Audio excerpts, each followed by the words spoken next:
से एक रेफरेंस भिजवा दिया गया है चीफ इलेक्शन कमीशन और मेंबरान इलेक्शन कमीशन में। 3 बुनियादी वजह हैं।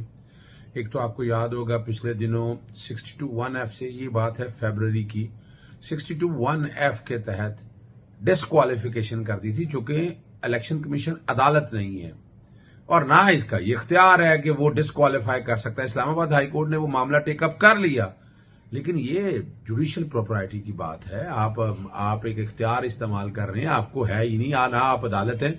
उसके बाद दोबारा आप लोगों ने देखा कि मुनर्रफ अरकान के मामले में भी उस मैटर को टेकअप किया और टेकअप करके अपनी इंटरप्रिटेशन कर दी। ना ये अदालत है, ना इनका ये इख्तियार है। फिर अभी तीसरे वाले मामले के जो अभी रिसेंट अप्रोप्रिएट फंडिंग के केस में है, तो वहां भी अपने इख्तियार से तजावज करके कई काम कर दिए। मिसाल के तौर पर अगर आप देखें, ये सारे आर्गूमेंट में बातें आएंगी कि एफआईए को लिख दिया। भाई एफआईए को किस इख्तियार से लिखा है? आप कौन है? आपका काम सिर्फ और सिर्फ उस हद तक है वो इख्तियार करे।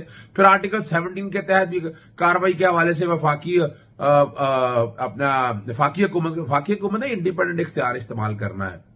आप सिर्फ एक एडमिनिस्ट्रेटिव ट्राइब्यूनल के तौर पर, अदालत नहीं है इलेक्शन कमीशन, और गैर जानबदारी के हवाले से आपको काम सारे करने हैं। आपको आर्टिकल 4 और 5 की